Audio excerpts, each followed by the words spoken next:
6-cı lete mulhitliň şubhatynyň hakyndan. Elhamdülillahi rabbil alamin. Ve salatu vesselamu ala seyyidina seyyidil enbiya'i vel mursalin ve ala alihi ve sahbihi ecmaîn. 5-nji letemizde ki geçen heftäň ahyryndy. Mowzu şuňsunda ki näme diýip Allah tebarek ve taala fakat İslam bilen Musulmançylyk bilen amallar kabul etdi. Kafirlerde ýaşalyk etýärler. Kän amaly nikleri bar. Ama Allah Teala şolardan kabul etmeýär. Belki serahatan elam edipdir. İnned dine indallahil İslam. Makbul din Allah Teala'nın fakat İslam. O başa ayette ayetiyor ve men yebtagi gayra zalika dine. Her kim İslam'dan başka bir din intikab etse felen yuqbal min. Herkes ondan kabul edilecek. Ki sorunun cevabı elhamdülillah o gecede geçti. İkinci şüpheyi ki şun hakkında Doktor Sahay Mevhum öz yankı kitabında ki benamı Naqd-ı Kur'an yazıptır. 553. sefretinde İşte şuruti edalet deyip edalet eğer bolmalı bolsa deyip çün avvalla şu şüphen oklarına da şoňsyn okady ki bayat hem kişi ýaşalyk etdi hem kişi wala hem togap bermeli hem kişi padaş vermeli. Näme diýip musulmançylykdy bermeli başaryny bermeli. O jogap geçdi. Ýene şoňsyny gurun etjek bolýar. Şerti dowamy edalet. Ýene edaletin bir şerti näme? O da ki beýni jurm we mujazat tanasub wujuddaşdy bar. Bir jurm etdiýe o mujazat etme bolýar. Şu jurm bilen mujazatın arasında bir tenasubi bolmaly. Jurm kişecek, mujazat olakan. Mujazat kişecek, jurm olakan. Şu diye adalet bilen jur gelmeýär. Luzum tenasub beýne jurm we mujazat asli bedihis. Kim şunu kabul etýär. Kesi ki jurmy köçeki anjam dat. Bir adam gelýär, çırak kırmızdan geç. O bir adam gelýär bir bölek çırak oglaýar. Bir bolýar 1 milyard gelip ihtilas etýär. Bir doktor bolýar diýipdir, gelipdir iştibahiyden birini öldürýär. Bir adam gelýär birini emdi öldürýär. Onu haytan şulan arasında ya beýan diğer mujazat bayam näme arz ahmandazı jurm başa bir her gaýsyň öz endadatyna wadaşyňa mujazat bermekdik gerek. Mesela kesiki yeksidi bir diğeri bezenet o birini duruşykany yapsa haytan o da şoňa birden duruşykany yapmaly, idaf etmeli diýipdir. Onu haytan aýdypdyr ki in asli bedihira Kur'an niz kabul dar. Kur'an'a şey diýip aýtýardypdyr ki aga jurm bilen mujazatyň arasynda näme bolmaly? Tenasup gerek.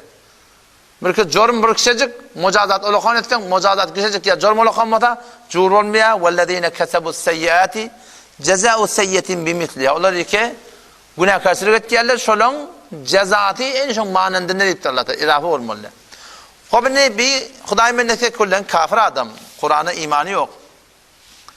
Biz şu gurrun peş edip ödyanından tenaquzat-ı Kur'an'ın başka bir yerde aydıp duran gibi başka yer bilen jur gelmeye deyip işte öde bir şüphen oklaptır. O da ne demek ki geliptir şu gurrun oklaptır ki cehennemde Allah tebarek ve taala hemişegi kafir bolup geçen adamlar kalmalı deyiptir. Hopşi hemişegi cehennemde yanmaklık halidine fiha ebede geliptir. Zamani taydan ebed diýerleri intihası yok diýip aýtdygy. O hemşi hemişegi cehennemde yanmaklyk. Hopşylar adam näçe ýyl jurm edipdir? 50 ýyl jurm edipdir. 60 ýyl kafirlikde ýaşapdyr. Bunu 100 ýyl, 120 ýyl ýaşapdyr diýip aýtsa. O näme diýjek bolýar? Ştada diýe gelip hemişegi cehennemde yanmaklyk. O hemişegi cehennemde galmaklyk. Şular adam ýaktan 120 ýyl ýakmaly. O nahaýeten hewle için ýansa da 240 ýyl ýakmaly. Ondan goýanda ýakmak näme? Şunu jurm bilen mujazatyň arasynda ştada tenasup ýok. Biz Kur'anyň aýtýan edalaty ştada zir suala gidýär diýip aýtjak bolýar. Ama şoň tarzda gurunga diýdi. Kaýbagan şeýlemi? Hani kişi benden kellef dogry şey diýip aýtýar. Awul başdan wada geçen dersemizde geçen gurun.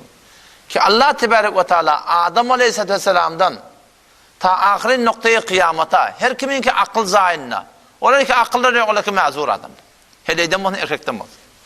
Aklı huşu zayinlaki adamdan hemmetine Allah tebarek ve taala bir kamil istidat veripdir. Bay bolsun, garip bolsun, kör bolsun, ker bolsun, keçel bolsun, ayak paytık bolsun, ak bolsun, kara bolsun, gök bolsun. Hemme adamlara Allah istidadı veripdir. kamil istedat şol adam doğruca cennete girip biliyor.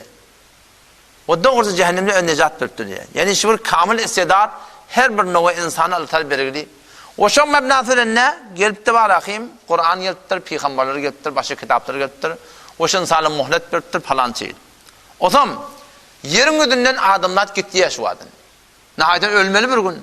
Şu ölüp gittiyen adamdan hayti biri bir iman gitse, şuna yakin etmeli ki şu adamın vücuduna hayırdan, imandan, iman getirmeklikten, düzelmeklikten hiçbir tat kalmaktır. Yani. Eğer bir adamın vücudunda en tecik hayri olsa, hayra gitmekliğe, düzelmekliğe, düşünmekliğe, bir fehme gelmekliğe, hergiz Allah Tebarek ve Teala şunu zayi edecek der. Hemçinane ki Sure-i Enfal'da 23. ayetinde Allah Teala açıklayıp ayettir. وَلَوْ عَلِمَ اللّٰهُ ف۪يهِمْ خَيْرًا لَأَسْمَعَهُمْ وَلَوْ أَسْمَعَهُمْ لَتَوَلَّوْا وَهُمْ مُعْرِضُونَ وَلَوْ عَلِمَ اللّٰهُ ف۪يهِمْ خَيْرًا Eğer Allah Teala şolurda hayır varlığımızda bir hayri şolurda bolsa لَأَسْمَعَهُمْ Hetmin şolur eşittirecek, hetmin Allah Teala şolura hidayet verecek deyiptir. Yönetçiler şu kadar günaha müptela olupturlar, şu kadar mencerabı çümüttürler, şu kadar varakim bir günahkarçılıklarda enhemak taftırlar, öz vücudundaki istidatları dahilap, وَلَوْ أَسْمَعَهُمْ Eğer ferezen eşittirse de şolura, hakkı düşündürse de لَتَوَلَّوْا وَهُمْ مُعْرِضُونَ Yani ide uğrayarlar diye. Mesela bariz kimintinler dolunuyor, Peygamber sallallahu inen Kur'an, Ebu Cehil'e dolunuyor. Ebu Cehil'in vakıatı sirette geliyor. Ki şuna aydırıyor. Bir gün Peygamber Huda Aleyhisselam Mekke'nin kaptanına giyeceğine Kur'an okuyor. Ebu Cehil var, Umeyyet ibn Halaf var. Yine Müşriklerin Mekke'nin başlıklarının biri. Şu Kur'an'ın şivalığından, süyücülüğünden şöyle beter müteessir bir çıktı. Bakın ki imanları yokmuş. Giyecek gelip oğrayınca her kaçı Mekke'nin kaptanına inip Kur'an istiyorlar. Kimin tetibi? Muhammed'in tetibi Aleyhisselam. Her kaçı Kabe'nin perdenin bir setinde giyeceğin karanlıkına bukunup ta ki piyansın Kur'an okuyup dangat çelliğim Kur'an okuyor. Hem dangat diye adam ne görecekler? Çıkık et yazıyor her kaçı ayından. Hem orada yol otadaşı birbirini 3 nefer şular. Sen nereden geliyorsun? Sen ne pıtadımadın mı hava? Ne mi deyip? Ezbes kelam tüyücü. Şuna etçek olmadı. Onu o da deyip diye bir iri bir direge var bir görseyle deyiptir. Bir adam ne görsek ki Kur'an ulaştız. Buna haktan bilirler deyip diye. Bundan bile gelmelilerden. Böyle. Peygamber erti yine de namazda duruyor adam. Her ki gelmeliler deyip duran adamlar yine de ertaksam yine her gayet birbirine bir haber oğlunca ayo gelip vermedi de bir gece deyip öldü geliyor. O da belli geliyor, o da belli geliyor.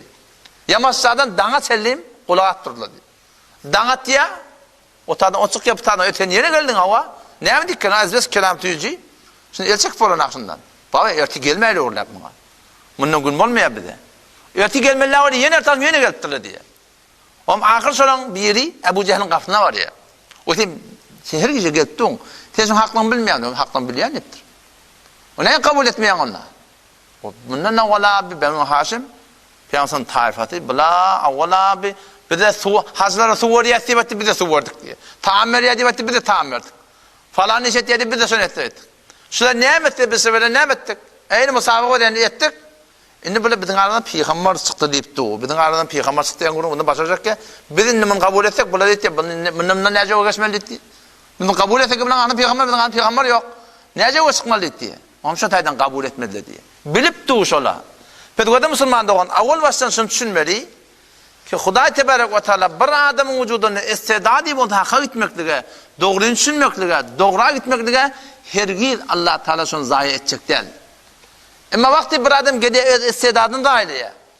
Hatta tekabbüre mi niye, gurura mı niye? Öz muğete şahsi içtimaihinden süreyim. Hakkı ve alakını kabul etmeyen nu, o zaman Huda Teala nece hidayet etmeli? Eğer doğru salıp hidayet etmeli olsa Allah Teala ilam ediptir. وَلَوْ شَاءَ رَبُّكَ Ey Muhammed Mustafa eğer senin Rabbin istese, zoruna salma olsa لَاَمَنَ مَنْ فِي الْاَرْضِ كُلُّهُمْ جَمِيعًا Hemen insani Allah'a iman getirir deyiptir. Eğer Huda'yı doğru salmaya, istidadı kamil vertir, bakın İslam'e nu, onun üstadı ne etmeli? Şuna itiyor Huda Teala. وَلَوْ عَلِمَ اللّٰهُ ف۪يهِمْ خَيْرًا Eğer Allah Teala bilse şolarda hayır varlığını, لَاَسْمَعَهُمْ katten şoları eşittir, şoları hidayet edecek. وَلَوْ أَسْمَعَهُمْ eğer ferezen şöyle eşittirse de لَتَوَلَّوْ yine şöyle yüde vuracaklar haktan وَهُمْ مُعْرِضُونَ halin ki şöyle yüde vuruyan halına kabul edecek yerler dedi. Pes merhele başını düşünmedi. Bir adam şimdi bir iman gitti. Pes şöyle adam hiç hatta hayra dolanmayacak adam yani. İstidadın kamil aylaktır. Hop. Cehennemde yakmaklık neyemeden süreyim? Cehennem yakın mecazatın süreyim da. Hop şunu ne çek bilen görünen şu mecazatı için yankı eden jormuna var ya hop 50 yıl 60 yıl şu suratında bolasın da. Hop şöyle vakti cehennemin oduna giriyerler kattan peşiman oluyorlar. Şimdi evlap ilmide gitsek falan etsek kattan peşiman oluyorlar. Ona hiç şey yok. O peşiman olandan sonra yamaçlardan iyine uğramırlar seni. Uca peşiman oluyorlar. Onu hep Kur'an'ın önüne.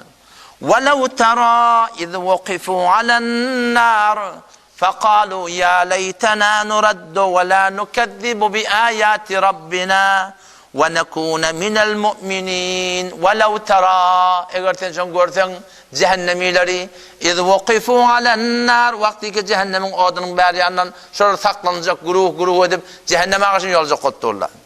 فَقَالُوا يَا لَيْتَنَا aytacakları ya leytena efsus bir de ey kaş bir de vay bizim halimize nuraddu biz iğnimize kaytarılsak da dünya karşı ve la nukezzibu bi ayati rabbina öd Hudayımızın Kur'an'ını ahkamatını biz inkar edecek ya ve nekune minel mu'minin Huday bilen peygamber deyip bilen bizde olacak deyip diye şu da efsusu yerle diye. Yine ayet 107. ayet müminun'a geliyor. Vakti ki cehenneme yanıyorlar bişip sonuna dua etmendir diyorlar. Rabbena ahricna minha ya Rabbi Allah çıkar bizi cehennemin odundan fe in udna fe inna zalimun eğer evurlap bir günah kasırga varsak kufra varsak şirke varsak yallah biz zalim biz sen evriydin mi da bir göde ne yapalım düzeliyatı deyip diye şurada takaza et yerler diyor. Allah da evranmanın asları efsus iptullah narhab bultullah hop cehenneme girip peşiman mutlular yani ne dünyayı vermiyorlar. Dua et yerler sonra. Ve hum yestarihune fiha. Cehennem çüngürüyor kıyık çıyıklı. Kıyık çıyıklı yaşamı çıyı. Feriştelerde ne mi diye? Ker diye. Kıyık çıyıklı'nın işte ne diyorlar. Ve hum yestarihune fiha Rabbena ahricna na'mel saliha. Dua et yerler çıkabilir cehennem odundan. Bir de amel salih edecek. Namaz, iman olsun, ağır olsun, namaz olsun, namaz zamanat olsun. Gayrellezî kunna na'mel. Ya Allah o kardeşimin tövbe. Ya Allah biz evriydi bu. Allah Teala ne diyor? Evelem nuammirkum ömür vermedik mi siz diye. Ma yetezekkeru fî men tezekker. Ne kadar ömür kesen düşünce konu düşünüp başarıyordu. Cevranca konu cevran başarıyordu. Ve kad câkumun nedir. Aydan diye ne size oldu. Kulak atmadınız. Bu konu size peyda yok demek. İnne şu at gurunşun üstüne hopçuları kısmıklar yanıptırlar. 50-60 yanıptırlar. Eğurlap dünya gelene ne mi oluyorsun? Getirip de dünya Huday Teala yamaçtan dünyayı verip de yamaçlardan şunları yasadıp yamaçta iman getirdiğine ne mi oluyor? Huday Teala yüreklerden haberi var. Şol Huday'ı ki yaradıptır, üstadı bırdat deyiptir Kur'an'da. Ne mi deyiptir biliyor musun? Eğer evurtek de yenisine evurmaya deyiptir. Kur'an'ın mucizesi şu an yani şu dünyada da sana Allah Teala'dan gibi saadet Huday Teala. Bir kim Ebu Leheb?